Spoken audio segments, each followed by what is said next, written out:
Sesión General INPER.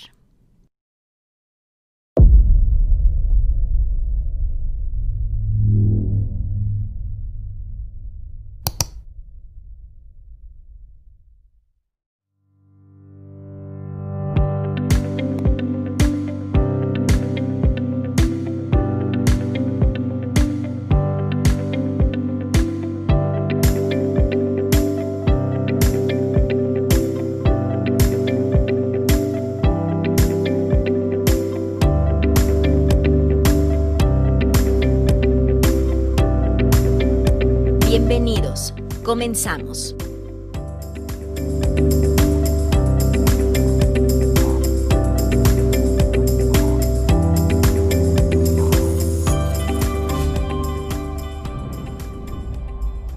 Secretaría de Salud, Instituto Nacional de Perinatología, Isidro Espinosa de los Reyes.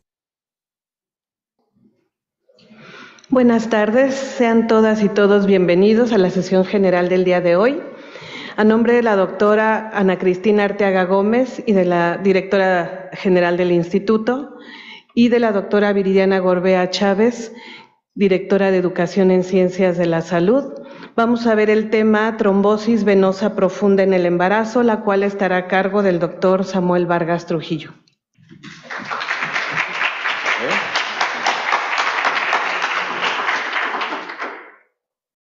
Bienvenidos, agradecemos la oportunidad que nos brinda la institución y la Dirección de Educación.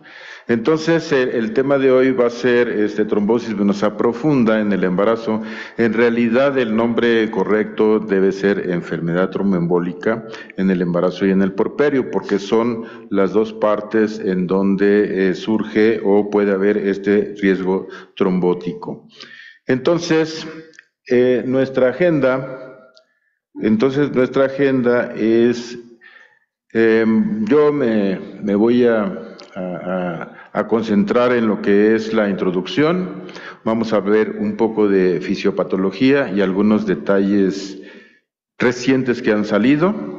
Y posteriormente la doctora Rosalba Teresita Rivera Aguirre, que ella es médico especialista en urgencias médicas y también es especialista en medicina crítica y residente del curso de alta especialidad de medicina crítica y obstetricia, nos hablará de los anticoagulantes, así como una revisión para que nos enseñe cómo se deben de hacer las cosas de hoy en adelante.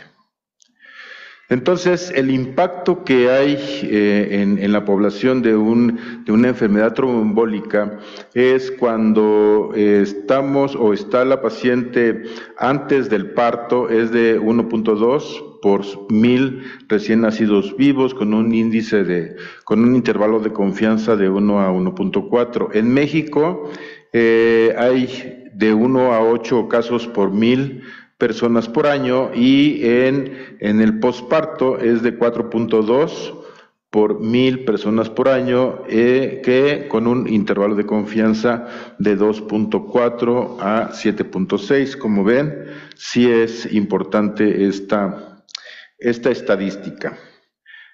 Para poder entrar en tema, me permití mostrarles este video en donde podemos observar la migración de los espermatozoides cuando van a buscar ahora sí que lo prometido, ¿no? Alguien dijera por ahí, andamos buscando el dorado, o sea, la piedra filosofal, o lo más importante, y en este caso pues va a ser el óvulo que finalmente tiene que fecundar para que pueda desarrollarse un nuevo ser. Entonces aquí podemos ver cómo van avanzando los espermatozoides buscando el óvulo. Podemos observar también cómo van descendiendo poco a poco. ¿Por qué? Porque al final de cuentas, pues es solamente uno el que va a ganar. Ese uno que va a ganar, finalmente lo va a fecundar para que en un futuro, pues sea el futuro embarazo, ¿sí? Entonces, podemos ver ahí cómo están luchando todos los espermatozoides alrededor del óvulo y vamos a observar cómo ahí con las metaloproteinasas que produce va a poder perforar la pared y va a penetrar para depositar la información genética. Ahí vemos cómo la colita va a quedar fuera de la repartición y entonces se va a ver aquí una combinación del material genético, ¿verdad? Para que después empiece la división. Esa división que finalmente tiene que buscar el lugar donde se tenga que implantar, donde tenga que ser su lugar para que pueda crecer, se pueda desarrollar y finalmente sea un nuevo ser.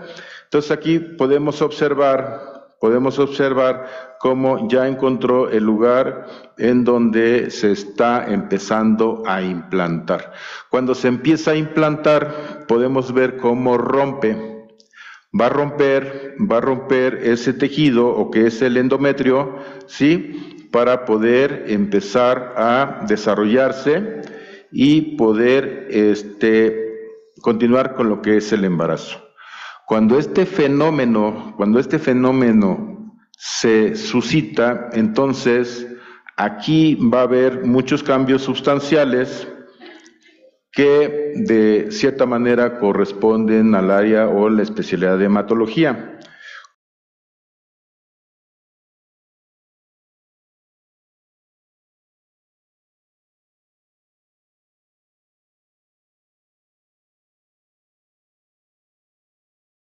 Cuando tenemos identificado este fenómeno, entonces esa ruptura que ocasionó la implantación, entonces nos va a expresar gran cantidad de factor tisular. Este factor tisular nos va a activar al 7.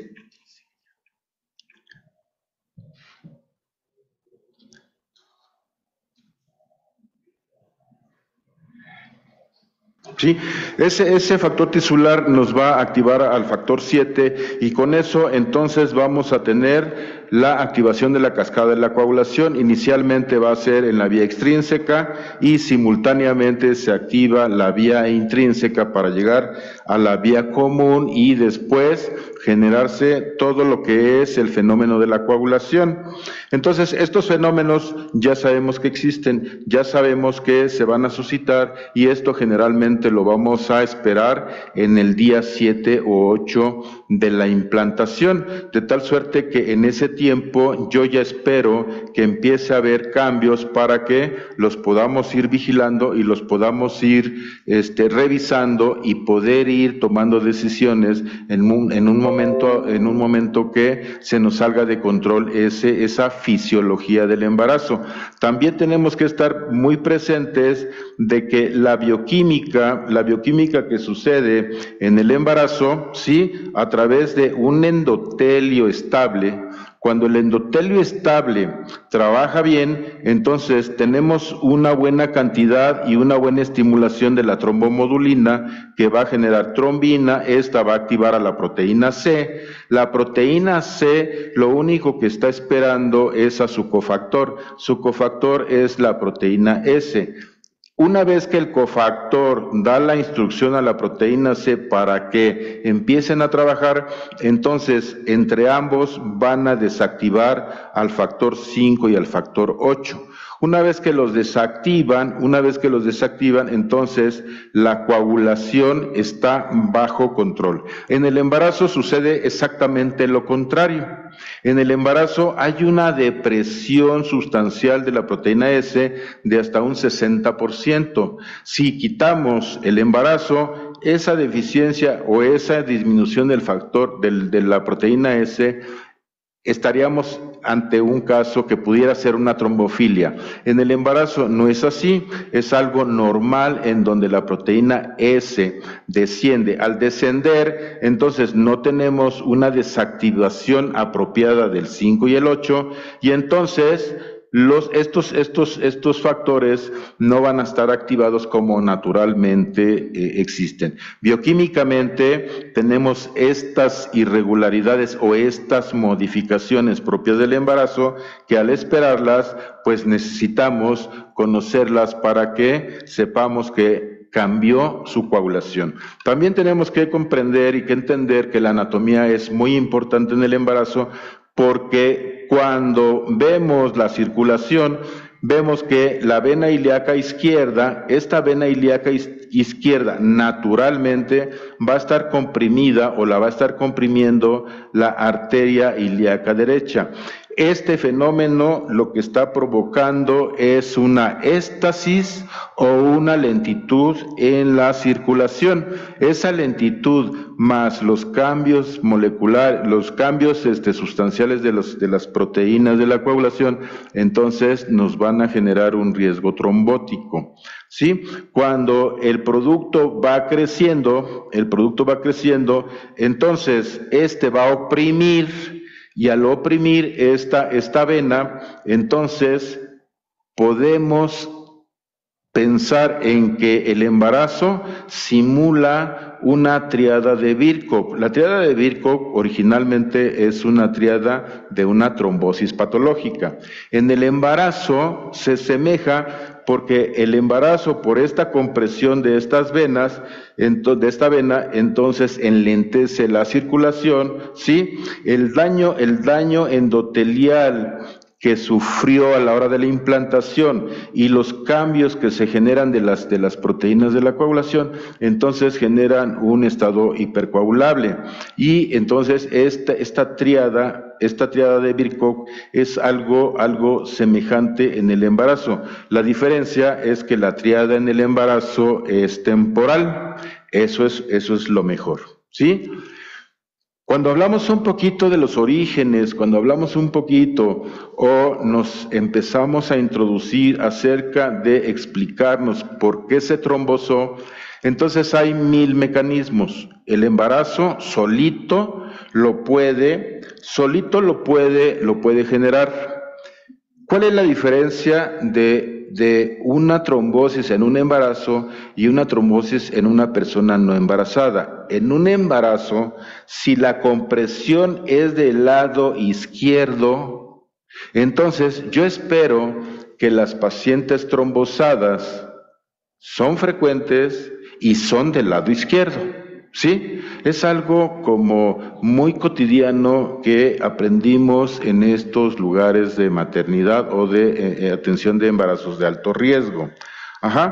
Cuando esto lo hacemos general, entonces hay otros mecanismos y esos mecanismos merecen ser explorados. Por ejemplo, cuando hablamos de la fisiopatología de la trombosis venosa profunda, recientes estudios han encontrado que hay un incremento en estos dos elementos metabólicos, que es el malondialdehído y el 4-hidroxinonenal.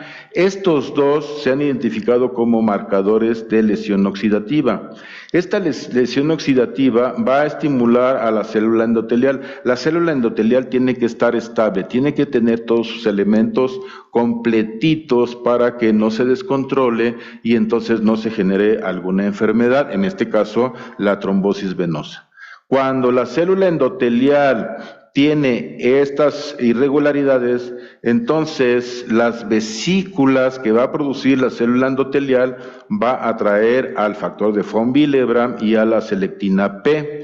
Estos dos elementos van a atraer las proteínas proinflamatorias, como es la interleucina 1, la interleucina 8, el factor de necrosis tumoral alfa, las moléculas de adhesión intercelular 1 y las selectinas E. Las selectinas C, que son propias del endotelio, entonces van a contribuir a traer más plaquetas y más leucocitos. Cuando atraen a ellos y se va estableciendo el coágulo o el trombo, estos mismos amplían el proceso inflamatorio. Ese proceso inflamatorio, ¿sí?, va a traer más trampas extracelulares de los neutrófilos, ¿sí? Más factor de von Willebrand, más fibrinógeno, más fibronectina y se perpetúa el fenómeno trombótico. Esta imagen, así como la vemos, pareciera que sea una imagen común y corriente. Detrás de esta imagen podemos ver que hay una participación metabólica con estos dos elementos que finalmente son identificados dentro de los mecanismos de oxidorreducción. Cuando profundizamos y revisamos estos fenómenos, llegamos a una teoría que se identificó más o menos como en 1990. Esa teoría se llamó efecto Warburg. Este efecto Warburg lo que pretendía era priorizar la glucólisis sobre la fosforilación oxidativa. Estos estudios fueron inicialmente aplicados en células neoplásicas. Posteriormente se ampliaron a otras células y vieron que los fenómenos son muy parecidos. Y entonces, cuando hablamos de reprogramación metabólica, pensamos, el flujo está disminuido, o sea, hay una éstasis que es muy común en el embarazo y puede ser en otras patologías. Esta disminución de flujo sí nos va a traer como consecuencia hipoxia. La hipoxia va a generar especies reactivas de oxígeno. Estos van a inhibir a la prolil hidroxilasa.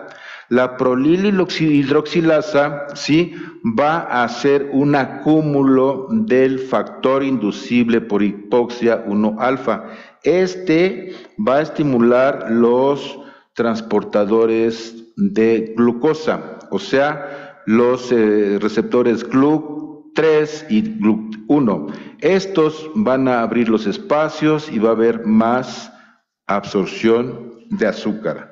Si a esto lo revisamos un poco más a fondo, entonces vemos que hay un aumento de la concentración de azúcar o hiperglucemia. Esto nos va a condicionar más concentración de óxido nítrico, que nos va a traer más plaquetas, más especies reactivas de oxígeno, más netosis, o sea, más trampas extracelulares de neutrófilos con sus componentes enzimáticos que también participan en la coagulación. Y entonces tenemos como meta final el riesgo trombótico. Esto nos abre caminos para buscar otros tratamientos aparte de los que ya se conocen y se aplican recientemente, como son los hipoglucemiantes. En un metaanálisis realizado hace alrededor de unos 5 años, se estudió los efectos de la metformina como un hipoglucemiante en donde el riesgo trombótico disminuyó. Entonces es como que una pregunta que nos podríamos hacer: ¿será que va a haber nuevos anticoagulantes o coadyuvantes para prevenir la trombosis? Eso es muy posible y eso a mí ya no me va a tocar, les va a tocar a ustedes. Hablando de otros temas, ¿sí? El sistema renina-angiotensina, ¿qué tiene que ver con esto? Bueno, cuando el sistema renina-angiotensina se va generando, vemos que la prorenina tiene que transformarse a renina. Para que esto suceda, necesita de todos estos elementos, ¿sí? Todos estos elementos, la mayoría participan en la coagulación o en la homeostasia. Por ejemplo, el activador tisular de plasminógeno, la calicreína, la plasmina, la catepsina y las elastasas que fueron identificadas en las trampas extracelulares de neutrófilos y que participan activamente en la coagulación. Una vez que la renina estimula la angiotensinógeno para hacer angiotensina 1, también necesita elementos que participan en la coagulación, como es el activador tisular de plasminógeno, la catepsina y las elastasas. ¿Sí? Y ya una vez que se genera la transformación de angiotensina 1 a angiotensina 2, también sigue necesitando de la participación de estos elementos que son activos en la coagulación.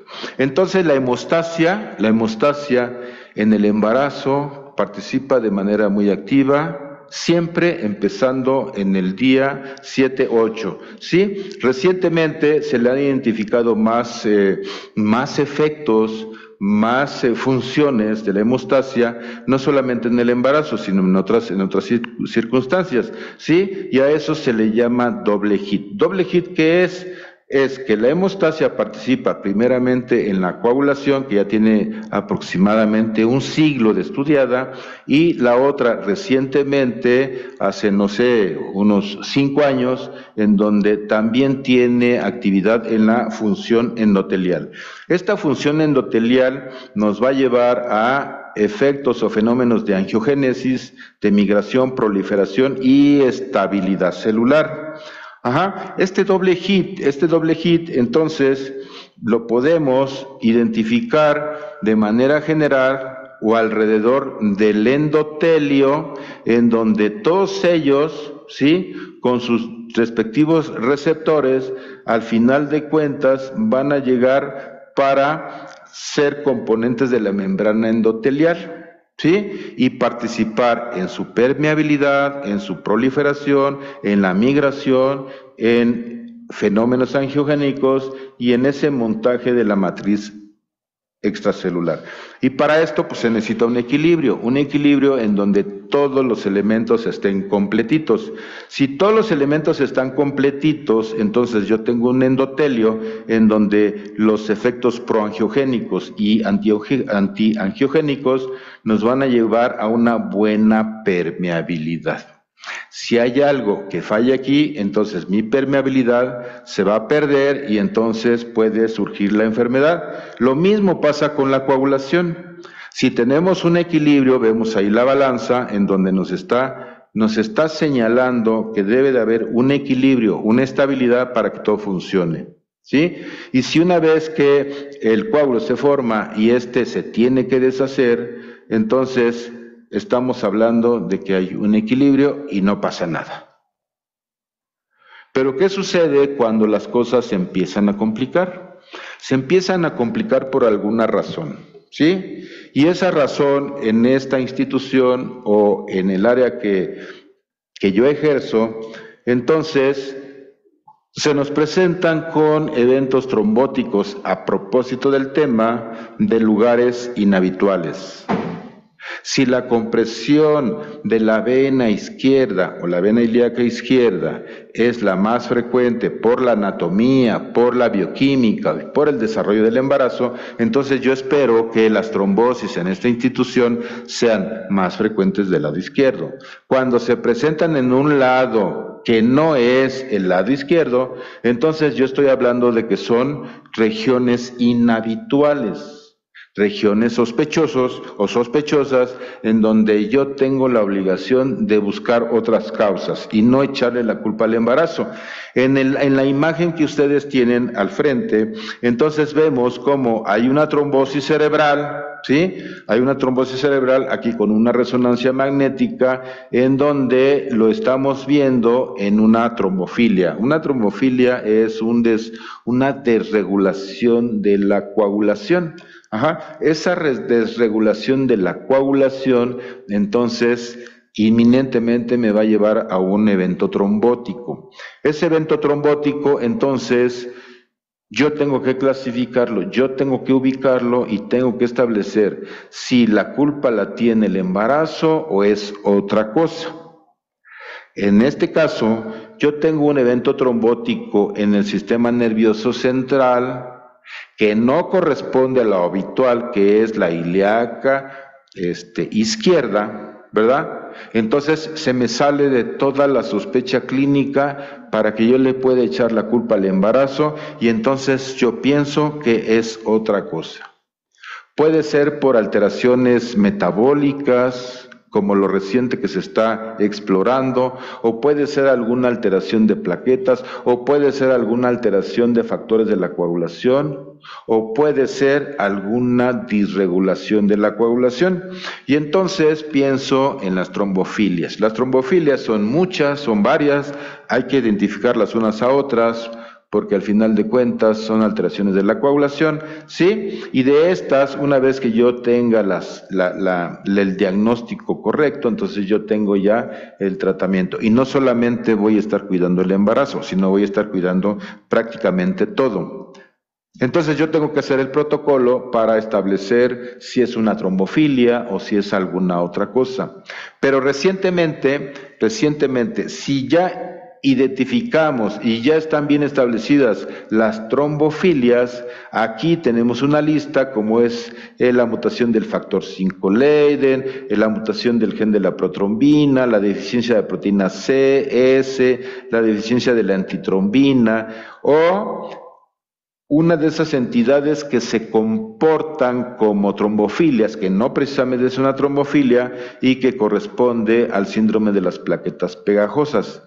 ¿Por qué? Porque se trombosan igual que una trombofilia. Por eso aquí le pusimos el asterisco y la metimos al grupo de las trombofilias.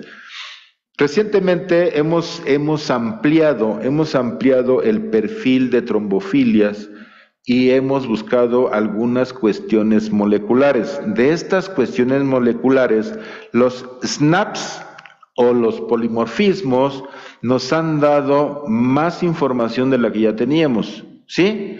¿Cuál es esa información?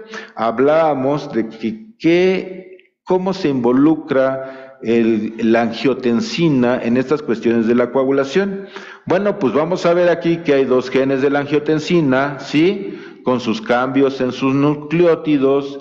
Vemos que en la población no es rara, es relativamente frecuente y que de acuerdo a la localización del genetista en los SNPs, por ejemplo aquí hay un cambio en un nucleótido que el genetista nos dice es de riesgo incrementado y la población lo tiene el 42.4%. Si la población lo tiene el 42.4%, entonces pues es muy frecuente. Y entonces yo me obligo a buscarlo. Entonces, el algoritmo que les mencioné anteriormente, con todos esos componentes que están involucrados en la coagulación, pues entonces no me sorprenda que la paciente en cualquier momento va a llegar trombosada, no solamente del lado izquierdo, sino de cualquier lado. Pero no solamente los genes de la angiotensina, sino también al revisar lo que es el factor 7, el fibrinógeno, las metiltetrahidrofolato, ¿sí? Estas todas involucradas principalmente en el metabolismo del ácido fólico y la vitamina B12, pero también tienen un fondo trombótico cuando se incrementa la homocisteína. Cuando la homocisteína se incrementa, entonces son de riesgo trombótico que en muchos lados no las buscan. Entonces aquí en esta institución tenemos algunos años buscándolas y algunas hemos podido establecer que tienen hiperhomocisteinemia y entonces tomamos medidas cautelosas e incluso tratamientos. También identificamos desde el punto de vista molecular si hay alguna anomalía genética en la molécula de la protrombina o del factor 5. También revisamos el factor 12, el factor 13 y el inhibidor del activador del plasminógeno. Todos estos nos han dado información, ¿sí? Y con estas, cuando decidimos dar tromboprofilaxis o tratamiento anticoagulante, sí vemos que hay algunas respuestas satisfactorias. ¿Qué nos falta? Nos falta agruparlas, nos falta contarlas, nos falta difundirlas, nos falta publicarlas. Eso es lo que nos falta, las respuestas son buenas y estamos en ese camino. Este es el origen de la tromboprofilaxis. El origen de la tromboprofilaxis sí se origina en este año, 2012. 2012 surge la tromboprofilaxis en este grupo de trabajo, sí, el NOAA. Este es un grupo de trabajo de Estados Unidos que trataba, vigilaba y atendía los síndromes de anticuerpos antifosfolípido. Ellos dijeron, primero, mi profilaxis la voy a dar con heparina de bajo peso molecular y aspirina. Y a todas las pacientes por igual les daban esta dosis con 100 miligramos de aspirina. Ya hoy en día esto ha cambiado y va a ir cambiando con el tiempo. Entonces, este es el inicio de la tromboprofilaxis, ¿sí? Y ellos sugieren la tromboprofilaxis en el embarazo o sin embarazo. Vamos a iniciarlo desde el inicio. En este caso del embarazo, desde el inicio. En el parto y de 4 a 6 semanas de concluido el parto. Entonces son 45 días, o sea, lo que dura el puerperio. Este es el inicio de cómo ordenar un tratamiento. ¿Por qué? Porque antes este era nuestro protocolo. Nuestro protocolo, nosotros teníamos la sospecha, las hospitalizábamos, les empezábamos el tratamiento, ¿sí? Con heparina no fraccionada y fraccionada, confirmábamos el diagnóstico, le dábamos tratamiento anticoagulante, si tenía 12 semanas o menos de 12 semanas, a la mayoría les dábamos cualquier tipo de heparina. Pasando la semana 12, entonces podíamos decidir otro tratamiento, y el otro tratamiento pues eran los anticoagulantes orales o los inhibidores antagonistas de la vitamina K. Esto ya hoy en día prácticamente no lo usamos. Sí lo usamos durante mucho tiempo cuando no había consensos, cuando no había reuniones de expertos, cuando no había guías, ¿sí? Pero eso ya va cambiando. Eso va cambiando, y la ampliación de esta plática nos la dará la doctora Rosalba Teresita para que nos enseñe cómo debemos hacer las cosas de aquí para adelante. Muchas gracias.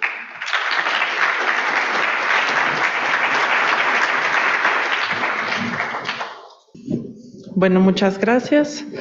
Bueno, aquí hay que hacer hincapié en el que para poder establecer un diagnóstico y sobre todo un manejo adecuado de la anticoagulación, es necesario hablar de los extremos de esta patología.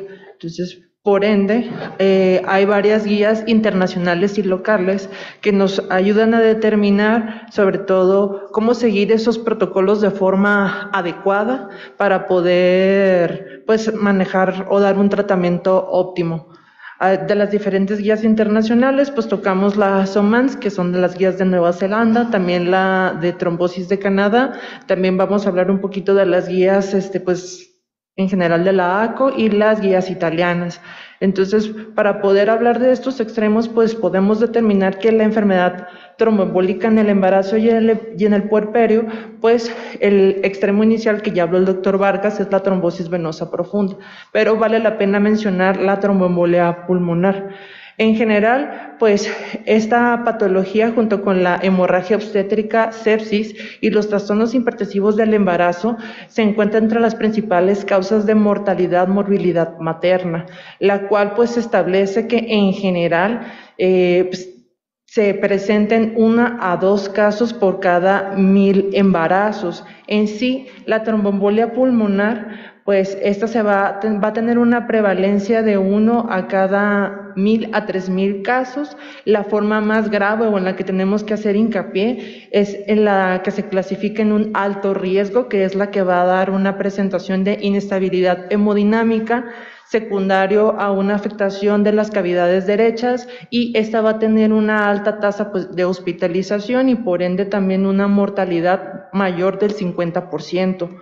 Hay diferentes tipos de clasificaciones, vale la pena también mencionarlas, pues en la trombosis se puede clasificar en una TEP masiva o una submasiva. La masiva es la que nos va a dar esos cambios o esas alteraciones hemodinámicas. Mencionan también pues que va a haber una alteración sobre todo en las cifras tensionales, en la tensión arterial sistólica, la cual va a estar alterada pues o menor a 90 milímetros de mercurio, o va a haber una caída de la basal de 40 milímetros, la cual se va a sostener durante 15 minutos. Hago hincapié en este dato porque en las pacientes embarazadas pues los cambios fisiológicos, como hay una alteración en las resistencias vasculares de las pacientes, pues estas van a manejar diferentes cifras tensionales, entonces vale la pena individualizar cada caso de la paciente, así también como la presencia de taquicardia u otros pues síntomas que vamos a ir determinando. También se podemos clasificar según el tiempo de evolución, aguda, subaguda, crónica, la localización o bien sintomática o asintomática. Y para enfatizar, pues en las pacientes embarazadas vamos a determinar que son enfermedad en el parto y en el posparto. Principalmente en el posparto, pues es donde hay un mayor riesgo y esto se puede prolongar hasta 6 semanas posteriores al parto. También, tanto las guías como la GNP mexicana y sobre todo las guías internacionales de los italianos en los estudios DIPE, ellos se establecen según por factores de riesgo. Entonces, le van a clasificar como un bajo riesgo, un riesgo intermedio, un riesgo alto, independientemente o de los factores de riesgos que van a presentar pues estas pacientes.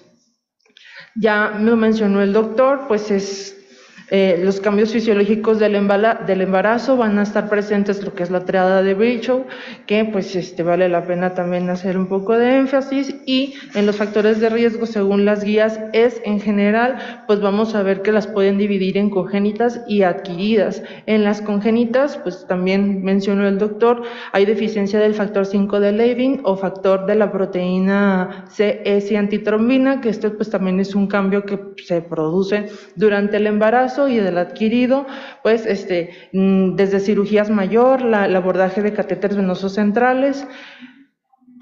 Y vamos a determinar que otras guías internacionales también hablan de estos factores de riesgo según ya sea una asociación independiente, una no coherente y las no asociativas, pero para hacer más simplificar la situación, pues tanto la ACO como otras guías mencionan que el antecedente de un trombolismo venoso va a aumentar el riesgo, va a ser 20 veces más probable de que la paciente pueda presentar un nuevo cuadro, ya sea también el antecedente o la presencia de una trombofilia grave incrementa el riesgo hasta 15 veces más, el parto por cesárea, las infecciones por peral severa, cardiopatías, el reposo prolongado en cama también es una de estas, el índice de masa corporal mayor de 30, eso pues incrementa hasta 4 veces, que aquí hay una variación, hay otras guías que te dicen que puede ser de 40 o de 30, y si es de 40 entra a una clasificación que son de riesgo moderado,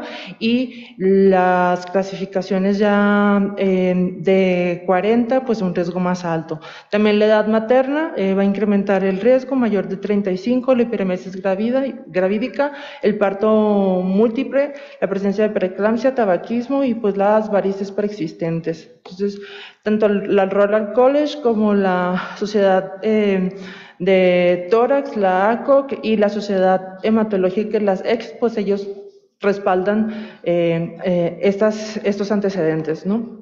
Nada más para hacer hincapié, pues un poco de la fisiopatología va a estar caracterizada por la presencia del choque obstructivo, que pues al haber el enclavamiento del coágulo o del trombo, pues va a haber un regreso de la circulación de los pulmones hacia las cavidades derechas, los cuales pues va a haber un incremento o una dilatación del ventrículo derecho, va a haber un incremento de la demanda de oxígeno, esto va a haber también una disminución de la contractibilidad del ventrículo derecho, se va a mover el septum hacia la cavidad izquierda y esto pues va a provocar disminución del gasto cardíaco, disminución de la precarga del ventrículo derecho y pues hasta que se presente el choque obstructivo como tal. En el diagnóstico, en cuanto a los síntomas, pues vemos que la tromboembolia pues presenta uno de los mimos de la medicina. Realmente se pueden presentar muchos datos inespecíficos en los cuales pues en general se presentan según algunas guías con mayor porcentaje la disnea, la taquipnea y la taquicardia. Para eso en el embarazo varios estudios ya sea como el DIPET que son los italianos, el estudio del Artemis en el cual enfocaron el protocolo GIRS y el REDGER, que es uno de los estudios longitudinales que abarcan mayor número de pacientes con sospecha de tromboembolia pulmonar, pues ellos determinaron que la disnea fue el que se presentó con mayor frecuencia, posteriormente el dolor torácico, dolor pleurítico y de ahí las palpitaciones o la taquicardia. También es importante hacer hincapié que si hay una sospecha de una trombosis venosa profunda, de ahí pues parten algunos protocolos como el protocolo GIRS, en el cual pues también verificar que pues si hay una dilatación o un edema de los miembros inferiores de las paciente embarazada, ellos enfatizan que tiene que haber una desigualdad de este edema de las extremidades inferiores, y si este edema es superior a 2 centímetros, pues por clínica se puede sospechar de la presencia de un trombolismo profundo. Pues se puede hacer por ciertos datos clínicos como Hoffman o Hollow, o bien pues el ultrasonido Doppler. También se utilizan ciertos estudios así en generales que realmente pues en la paciente embarazada no tienen gran utilidad, como la toma del electrocardiograma. Normalmente vamos a buscar pues la frecuencia o la presencia de una taquicardia sinusal o bien el patrón S1, Q3, T3, pero pues generalmente se presenta en un 11% de los casos, y también la presencia de bloqueos de rama derecha. Por los cambios fisiológicos que se presentan en la embarazada, la disminución de las resistencias vasculares, el incremento del gasto cardíaco, pues estos signos prácticamente son inútiles en las pacientes embarazadas. En ellas normalmente se puede ver una desviación del eje del QRS, se puede ver también una incidencia, unas Q prominente sobre todo en la cara inferior del corazón, y un aplanamiento de las ondas T, las cuales se van a ver en la cara inferior D3 y en las derivaciones B1 y B3. Esto lo enfatizan mucho los italianos y también en las guías de Nueva Zelanda. Otros estudios que generalmente se piden en las puérperas pues son las radiografías, pero pues esas en realidad sirven más bien como para un diagnóstico de descarte, verificar que las pacientes no tengan un derrame pleural, una telectasia.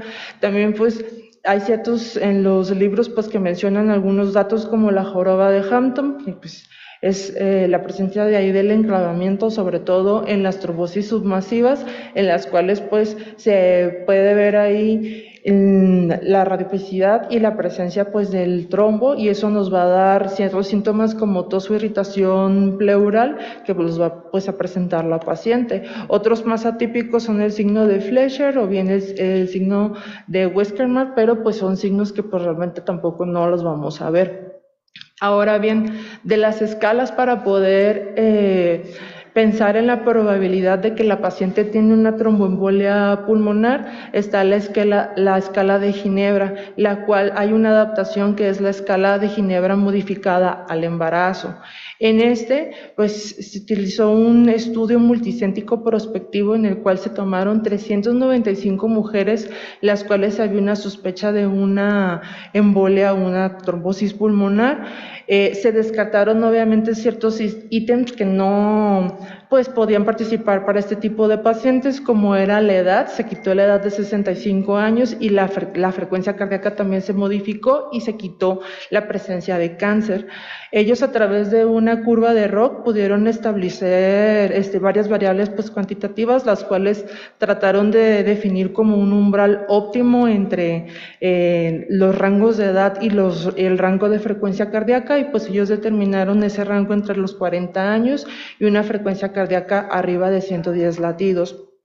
Aquí bien, hay una comparación sobre ambas escalas y aplicadas en la embarazada, en las cuales pues el área bajo la curva en una escala de Ginebra no modificada fue de 0.68 y en la modificada fue de 0.79. Los autores pues concluyen que realmente sí tiene un poder para discriminar y para poder determinar, y que sí es útil ya que se acerca pues al valor en 1.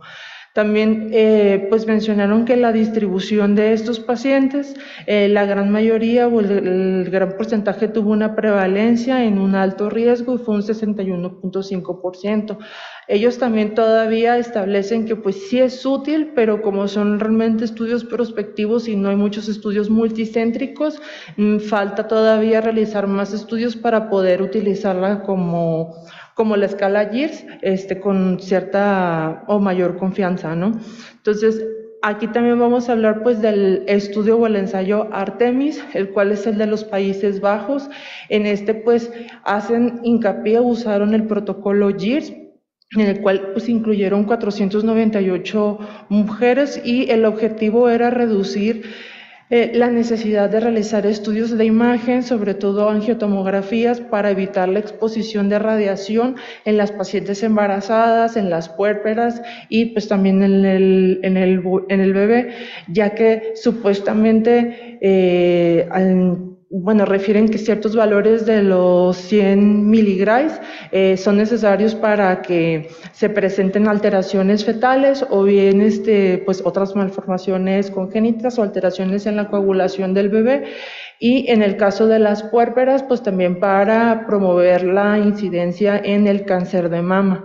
Entonces, de estos, ellos aplicaron los criterios de GIRS y se enfocaron en 3 ítems, que son las bases fueron la escala de Wells, que es una escala pues que utilizamos en las pacientes no embarazadas. Los ítems son signos clínicos de trombosis venosa profunda, la presencia de hemoptisis y embolia pulmonar como diagnóstico probable. Entonces, gracias a este protocolo, pues se pudo descartar o se pudo evitar que en un total de 165 mujeres, las cuales fue el 39%, no se realizara estudios de imagen. El algoritmo fue más eficaz durante el primer trimestre y se pudo ver que en la angiotomografía pulmonar, pues el 65% de las pacientes del primer trimestre también se evitó que se hiciera los estudios de imagen y en el tercer trimestre un 32%. Entonces, el protocolo GIRS realmente es un protocolo muy sencillo en el cual pues tenemos que tener la sospecha de los 3 ítems o de los 3 datos o signos que les acabo de mencionar. Si hay sospecha de una trombosis venosa profunda, si está indicado que se haga el Doppler de compresión. Si este sale positivo, pues se puede iniciar la terapia de anticoagulación y si sale negativo, pues ya nos abordamos con estudios de laboratorio, en este caso el dímero D. Ellos también establecieron un rango del dímero D de 500 a 1000, en el cual si nosotros tenemos uno de estos ítems y hay un dímero D que es mayor de los 500, pues eso es el paciente sí o sí se tiene que realizar la angiotomografía. Si hay ausencia de cualquiera de los criterios clínicos, pero el dímero D es mayor de 1000, también se tiene que realizar el estudio angiotomográfico. Entonces, también tanto los canadienses como los italianos y las guías de Nueva Zelanda, pues hacían unos estudios en comparación de qué estudio de imagen se podía utilizar como gold estándar. En este caso, pues mencionaban la angiotomografía, la gammagrafía de ventilación y perfusión y la resonancia, pero realmente no hay mucha diferencia, sobre todo tampoco por la exposición de la radiación. Ellos mencionaban que, por ejemplo, también la angiotomografía sigue teniendo una sensibilidad y una especificidad del 83% y una especificidad del 96%, y esto también lo refuerzan con el estudio PIOPET, el 2, que también se utilizó en pacientes no embarazadas. Hay otros datos ultrasonográficos que nos van a ayudar para poder determinar nada más la falla del ventrículo derecho, que eso es para poder estadificar el riesgo de la paciente y para poder llegar al manejo o al tratamiento, que es la terapia de anticoagulación, y valorar si la paciente amerita una trombolisis, una trombectomía o el uso de lo que es el ECMO. Entonces, ciertos datos nada más, pues vamos a buscar el signo de McConnell, el aplanamiento del septum, que hay una mayor, una dilatación del ventrículo derecho que sea mayor al ventrículo izquierdo, y pues son datos generales. Entonces, también los datos de inestabilidad hemodinámica, como ya lo mencioné, pues son la parada cardíaca, el choque obstructivo y la hipotensión persistente. Entonces, estos son las medidas pues que vamos a iniciar trombolisis o la trombectomía, y hay otros marcadores que nos pueden servir pronósticos que se están utilizando, como la troponina y pues la troponina, y es que realmente pues no nos funciona. Entonces, ciertos factores para factores de riesgo, pues en la clasificación, lo que ya mencionamos, tanto para para trombosis, vamos a mencionar pues los factores de riesgos altos. Esta clasificación la encontramos también con los italianos, tanto como en las guías mexicanas, y pues sirve sobre todo si hay sospecha que la paciente tenga un riesgo alto. La paciente sí o sí es una terapia profiláctica que debe de entrar a unidades de cuidados intensivos y manejar también las terapias de anticoagulación. Los riesgos intermedios también se deben de quedar hospitalizados, pero sí se debe de verificar la estabilidad hemodinámica o alteraciones en el ventrículo y las cavidades derechas para ver si entre las terapias intensivas y riesgos bajos, pues esas son las que se pueden ir con terapia anticoagulación. Entonces, en la terapia de anticoagulación, pues prácticamente el tratamiento es con anticoagulación con heparina, ya sea de bajo peso molecular o la fraccionada, ya que estas no atraviesan la barrera placentaria. Las diferentes guías como la Royal College of Obstetrics, ellas pues recomiendan iniciar una dosis que va a estar basada en el peso inicial del embarazo. Otras como la ACTO utilizan el peso actual, y las guías de SOMANS, ellas refieren que se puede tomar el peso inicial y posteriormente se puede ir ajustando la dosis conforme se vaya modificando el peso de la paciente. Las otras guías no respaldan esta medida. Mencionan que faltan ciertos estudios para poder pues a darle un respaldo, pero bien, pues cualquiera de las tres situaciones que nosotros decidamos iniciar o ajustar, pues es válida. También el tratamiento se puede extender ya sea de 3 a 6 meses dependiendo de la gravedad de la situación. Y las guías obstétricas de Canadá y también las de Nueva Zelanda pues refieren que se tiene que extender por lo menos hasta 6 semanas posteriores al parto para prevención. Ellos mencionan que pueden haber dosis terapéuticas, dosis intermedia y dosis profiláctica. La dosis terapéutica, esa es la que tenemos que tomar de forma inicial por lo menos 3 meses, ya que pasan esos 3 meses podemos hacer un ajuste en la dosis, en una dosis intermedia o profiláctica, y pues recomiendan la enoxaparina o bien como otras alternativas la nadroparina o inclusive el fondaparinux, también es algo que se están recomendando. Y sobre todo para poder hacer el ajuste o el retiro de los anticoagulantes antes de hacer algún procedimiento, ya sea un parto, una cesárea o bien en un bloqueo neuroaxial, pues ellos mencionan que las heparinas de bajo peso molecular, las dosis profilácticas, se deben de retirar por lo menos 12 horas antes del procedimiento, las dosis intermedias o terapéuticas 24 horas y la heparina no fraccionada, pues como el tiempo es menor, de 4 a 6. También para poder hacer un retiro del catéter, el retiro del catéter se puede valorar a las 12 horas posteriores de cuando se utiliza la heparina de bajo peso molecular en la dosis profiláctica, en la intermedia y terapéutica hasta 24 horas. Y en las heparinas no fraccionadas, pues 4 a 6 horas. Y para posteriormente reiniciar los anticoagulantes, pues generalmente ellos recomiendan que esperemos 4 horas para poder realizarlo. Entonces, ni nada más como un hincapié, si las pacientes entran dentro del alto riesgo, pues tenemos que hablar de la trombólisis o la trombectomía. Entonces, la mayoría de los estudios mencionan que pues la trombólisis pues puede ser altamente juzgada en este tipo de pacientes, se puede dividir ya sea en el embarazo, parto o posparto, pero está bien determinado que hay un incremento del sangrado o la hemorragia obstétrica en este caso.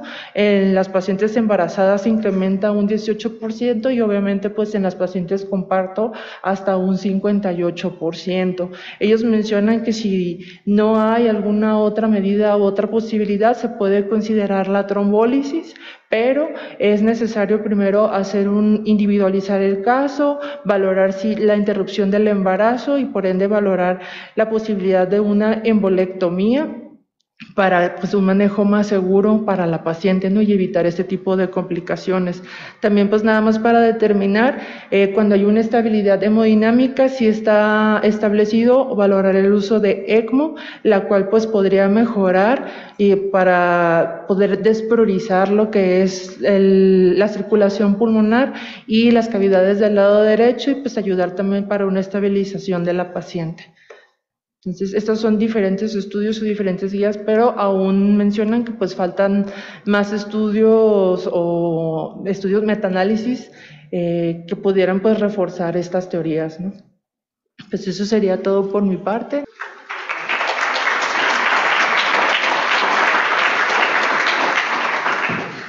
Bueno, le agradecemos a la doctora Rosalba su participación y sobre todo la actualización. Entonces ya en los últimos tiempos ya empieza a haber un orden, ya empieza a haber un consenso. Antes no había consensos, antes no había orden, antes no había protocolos. Los que anticoagulábamos, pues anticoagulábamos de acuerdo a nuestra experiencia. Entonces ya está... ya va habiendo un orden al respecto. Y aquí la doctora nos presentó las bases. Nos están haciendo una pregunta en donde nos dicen, se utiliza el mismo punto de corte para el dímero D en las embarazadas que en la población no embarazada. La respuesta es no. La respuesta es no. En la embarazada es un punto de corte y para la población general es otra, ¿verdad?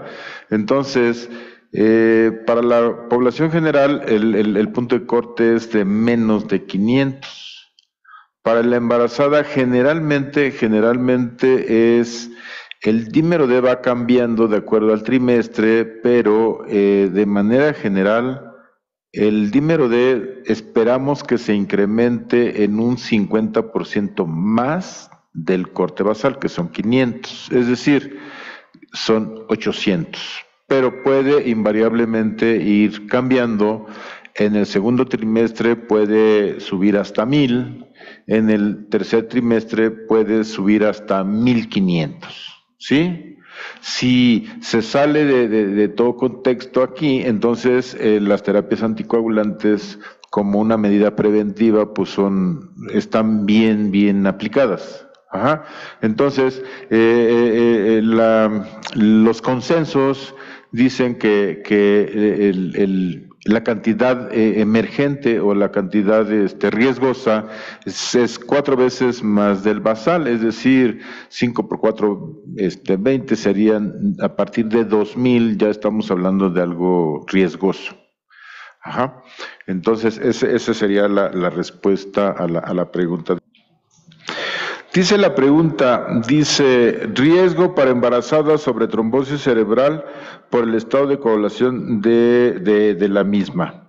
El riesgo de trombosis cerebral en una embarazada es muy bajito. El riesgo de trombosis cerebral para una embarazada con algún factor de riesgo, sí, aumenta o rebasa la incidencia de los riesgos que les pusimos al principio. Es decir, es de más de 1.2 o de 2.4, que fue la primera imagen que mencionamos. Pero los riesgos de trombosis cerebral en el embarazo no son muy frecuentes, afortunadamente. Sí, otra pregunta es, ¿cuál es la relación con el síndrome antifosfolípido? Incidencia, manejo. El riesgo de trombosis en el síndrome antifosfolípido es muy alto. No tengo la cifra exacta, ¿sí? Pero lo que sí tenemos en la experiencia es que el síndrome antifosfolípido, cuando se nos presenta con algún evento trombótico, generalmente es del lado derecho o es tromboembolismo pulmonar e incluso puede ser hasta trombosis cerebral. De acuerdo, la incidencia no la tengo en este momento, pero sí es de esperarse. Dice, ¿qué área es más propensa para la trombosis a nivel cerebral? Es la arteria cerebral media. Esa es la más. En una plática que dimos anteriormente, lo mencionó el neurólogo de aquí de nuestra institución. Gracias, doctor. Le agradecemos al doctor su presentación y también a la doctora, por supuesto. Gracias.